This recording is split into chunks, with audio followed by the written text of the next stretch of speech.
Yo.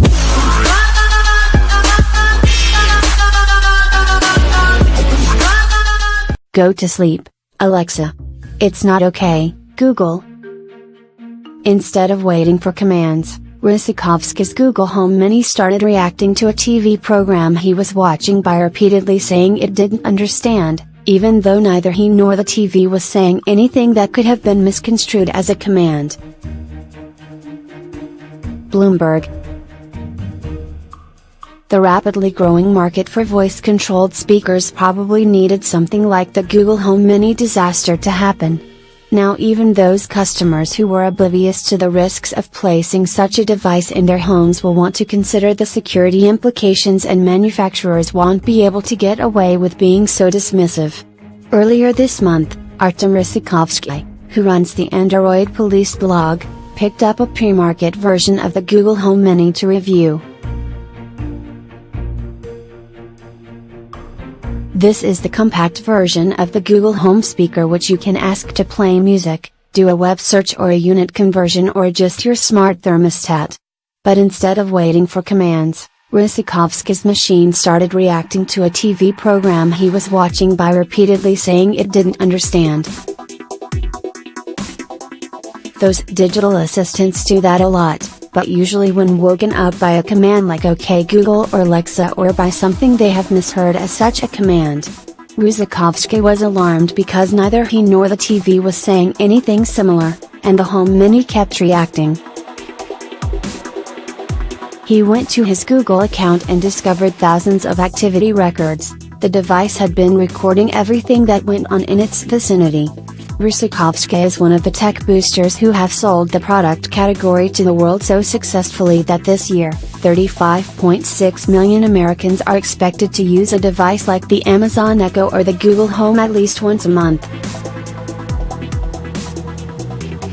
To him, people who warned of the dangers of placing such a gadget in the home were tin hat wearers. I didn't give too much thought to these privacy concerns because they all sounded theoretical and unlikely, Ryzhikovsky wrote in a post describing his alarming experience. After the blogger contacted Google, the company reacted quickly, sending an employee to pick up the device and soon rolling out a software update that shut off the touch panel at the top of the spheroid device.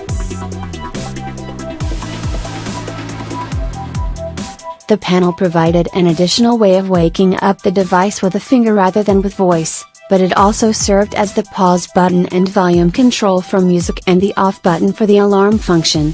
Google Home Minis will now ship without the touch functionality because it's too late to fix the panels, which, on some devices, react to phantom events. We take user privacy and product quality concerns very seriously, Google said in a statement.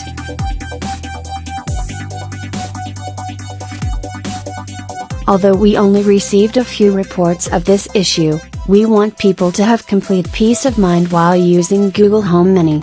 Peace of mind, however, is exactly the wrong outcome here. Defective hardware is not the only potential problem.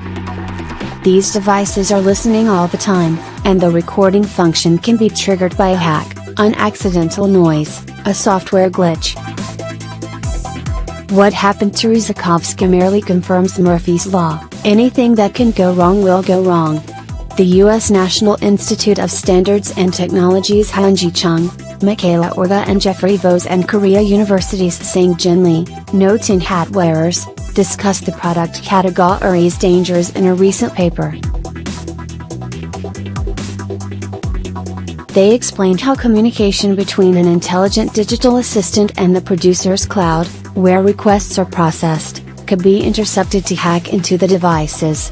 The potential for accidental recording means that users do not necessarily have complete control over what audio gets transmitted, they wrote.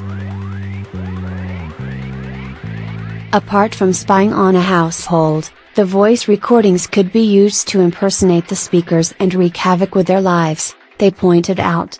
For years, we have routinely ignored these kinds of warnings, preferring to listen to tech companies' assurances that the devices are safe.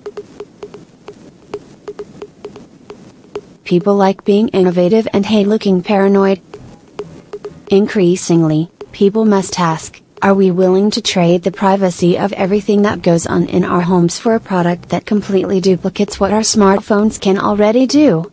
At least we can turn off the phone's voice assistant function so it doesn't listen all the time. I have, and, for example, enable it only when we're driving.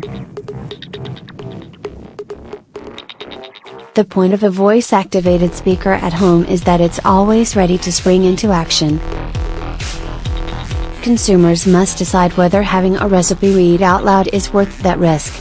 It's true that the voice recognition and natural language processing technology used in the voice-controlled speakers can be a lifeline to some, for example for people with poor vision, those who don't have the use of their hands, or those who need to minimize distractions while performing attention-demanding work. Just as Google Glass turned out to be a useful niche product for manufacturing environments, there are legitimate use cases for the speakers. But instead of targeting these use cases, tech companies routinely take new capabilities to the mass market to see if the product takes off.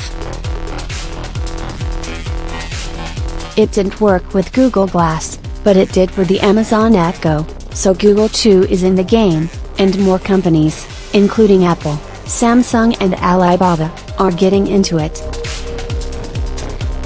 The market's growth is only hampered by the limited language ability of the devices, but new languages will be added relatively quickly.